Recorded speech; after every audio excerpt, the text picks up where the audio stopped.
Aloha! So here's my technically second video that I'm making for this. And I wanted to talk about something that a lot of people have been asking me about since last week. I've literally gotten over 15 to 20 text messages, comments, Facebook messages, DMs about me quitting caffeine. And I didn't know it was such a big deal to people. And so I started to do a lot of research on it. And I never really thought about caffeine and what it was doing and where it came from and what it was and its effects on people, because like a lot of people, you think caffeine gives me energy, so I'm gonna drink it because it makes me feel good, and I'm gonna take pre-workout because it has caffeine, and caffeine's gonna get me really hyped for the gym, and I'm gonna have energy to power through this, and all these things. And you start to get addicted to it, and you wake up and the first thing you think is, I need to go to Starbucks, I need to go to Dunkin' Donuts, I need to get my coffee. But what is it doing to you? A lot of people don't know. I didn't know. So caffeine is basically, it's a bittersweet powder. It comes from a plant, and it's a natural insecticide in that plant. However, a lot of caffeine that you get in beverages, soft drinks, energy drinks, it's not from a plant. It's from a different kind of plant in China, which they synthetically produce it over there. So to me, that's really sketchy. I don't like that. The FDA actually classifies caffeine as a drug and a food additive. About 1 tablespoon of caffeine, pure caffeine, will kill you. That's about 10,000 milligrams. And let me break down a little of what I was taking daily. I would wake up in the morning, and I would have 200 milligram to 400 milligrams caffeine pill. I would go to work, and I would have during that time frame an ice brew coffee, which is from Starbucks, and I'm going to go over a bunch of other drinks and what their caffeine content is. But that caffeine content is 175 milligrams. I would then later on work out and have my pre-workout, which, as much as I took, was 450 milligrams of caffeine. And then I would have another brewed coffee, about a grande, later, and that is 330 milligrams. So on any given day, I was having over 1,000 milligrams of caffeine, and that is, way over the recommended daily intake. Doctors will recommend 100 to 200 milligrams to be super safe, but usually 300 to 400, it seems, is the general consensus of you'll be fine. Anything over 600 is considered really excessive, and a lot of people don't even know how much they're intaking. I didn't know the breakdown of those numbers until I saw it now. So how caffeine works is, caffeine is not just simply a stimulant to your body. It actually mimics adenosine. And what adenosine is from the minute you wake up, your neurons, they're firing, you're doing things, and adenosine is building up and up and up. And that is telling your brain, oh, I'm tired. So by the end of the day, you have a buildup of adenosine and you're tired. However, caffeine mimics adenosine, and it fits and blocks the receptors, and they're all over your body, adenosine receptors. So it blocks it, which makes you feel not tired. That also makes dopamine work more efficiently, and so you're happy. Who isn't fucking happy when they're on caffeine? I was so happy. And then it also activates your flight or fight response, so it causes adrenaline release. Now, all those things put a really big stress on your body, and it makes you more productive for a little while. The problem is you build up a tolerance, and tolerance is different for everybody. clearly I didn't just start needing, 1,200 milligrams of caffeine. It would start a cup of coffee. Okay, cool. After about a week, 2 weeks, that cup of coffee doesn't work anymore. And I know a lot of people in fitness experience this with pre-workout, and 2 scoops, 3 scoops, 2 scoops doesn't work for me. There was a point in time where I was taking GAT, and 2 scoops of GAT did not work for me. And a lot of people would be, what? I take 1 scoop, I'm sweating balls, I'm like ready to go. No, I would take 2.5 scoops, not even mix it, straight to the face. I could go to sleep. And that's a little of what happened now.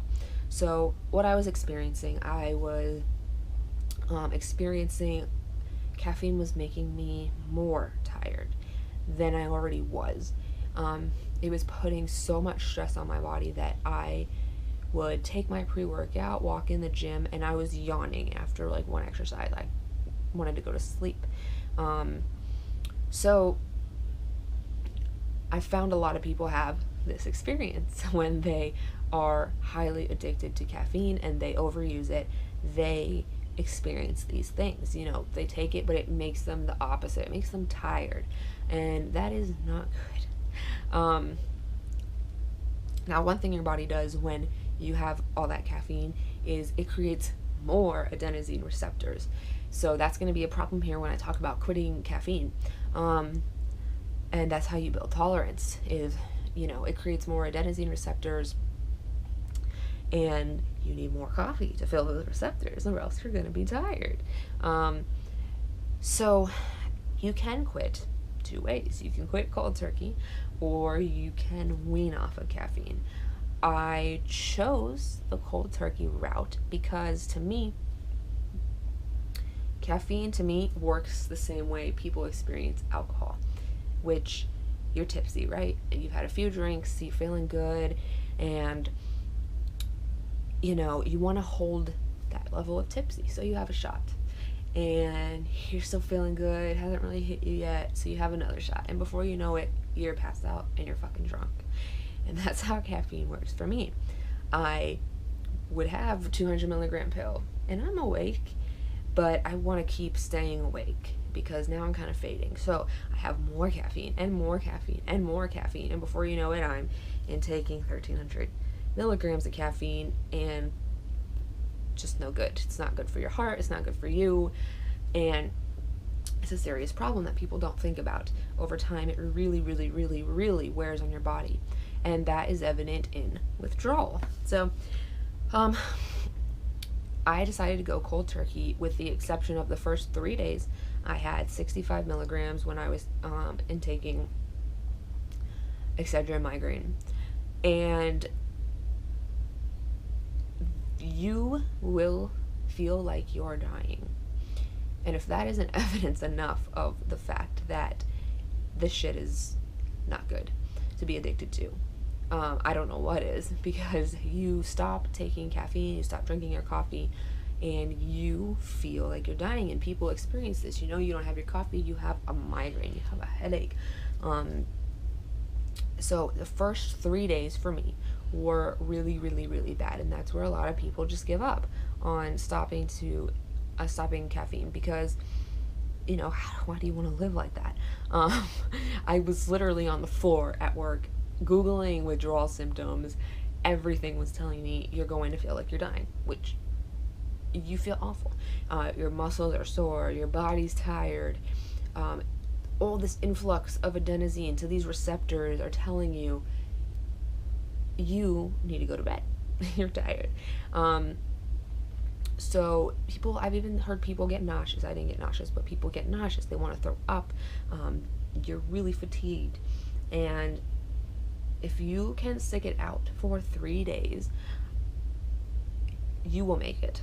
The third day is when it really started to turn around for me, and now it's like been a week and a few days, and I feel really good. Now, another big thing that was happening to me was when I would take my pre-workout, finish my workout, I would crash. Like an hour later, I was dead. By 5 p.m., I wanted to go to sleep. And you shouldn't feel like that. If you're functioning and you're active like I am, and You know, I'm 24. There's no reason by 5 p.m. I should be wanting to fall asleep. I would like make plans to go places at like 6 or 7, and I'd be like, yo, you know, I can't, I'm in bed dying. Not cool. So I do not crash anymore. It's now 6:07. I'm full of energy. I have my workout, I did my cardio, I went to work, and I'm still fine. My workout actually energizes me now. It doesn't make me sleepy. It doesn't make me want to die. I feel good. And so a little tip for quitting, a few tips for quitting actually. You have to think positively. Now, of course, the first day I was like, fuck this. This is awful. But I knew what I was doing to my body was so bad that, you know, I didn't have a choice. And I think, you know, prep and I've done a lot of things that help my willpower, so I was able to pull through. But you have to get a buddy to like help you and say, no, you don't need to fucking go to Starbucks, dude. Chill the fuck out. You don't need this. You don't need that. If you can't do it yourself. So make things easier. Delete the Starbucks app on your phone. Take a different route to work that doesn't go past Dunkin' Donuts, etc., etc. And you won't want to work out. You know, I walked into the gym looking like a zombie, but after I worked out, after I got through, it took me a long time to warm up without pre-workout, without, you know, going in there like amped up, ready to go. It took me a while to warm up. I pushed myself through that, and by the end of every workout, even the first day or two, you know, that I was caffeine free, I felt better after the workout, because that releases dopamine. When you quit caffeine, you know, there's an absence of how that dopamine is working efficiently. Depression is a side effect of caffeine withdrawal, so you want as many endorphins as you can get. So work out, push yourself to work out, because you will feel way better. Caffeine withdrawal symptoms, you know, for someone that was ingesting like me, I'm really lucky that it only took me about a week to feel better. But, you know, I would say until about 10 a.m., I'm not fully awake now. You know, before I'd wake up at 6 and, hey, pop a pill, I'm ready to go. You know, now it takes a little longer, but I don't have headaches anymore. And after that, I'm fine. I'm up. I'm okay. So, actually, I wrote down some of the milligrams of caffeine in popular products that maybe you didn't know, because I didn't know them either. So, a Starbucks cold brew coffee, like I was saying, which is their new thing. Grande, which is the medium size, is 165 milligrams. A solo shot, espresso shot, is 75. A doppio, that is 2, is 150 milligrams. An Americano is 225 milligrams. That's also a grande. We're going all medium sizes. And a brewed Starbucks coffee, a medium size, 330 milligrams. Now, if you go to Dunkin' Donuts, it's a little less, but a brewed coffee is 178. That's the equivalent. And the caffeine variance there is just, it comes from a different place, comes from a different type of plant, you know. And so it's just different in quality. And then also at Dunkin' Donuts, even just an iced tea, 16 ounces, has 57 milligrams. So caffeine is everywhere. Be aware of what you're consuming. Now, my multivitamin has green tea, about 100 milligrams. So that's literally all I take throughout the day. You know, 100 milligrams, I don't even feel that. But I feel a lot better. If you have any questions, my email will be in the description here, so please feel free to email me. I will help as best as I can. But I have had a lot of people asking me, you know, how did you do it? And you're just gonna have to grow some balls, because it really sucks, but you will get through it. This is a really long video, I'm sorry, but I had a lot of inquiries about it, so hopefully that helped. And I'll see you next time.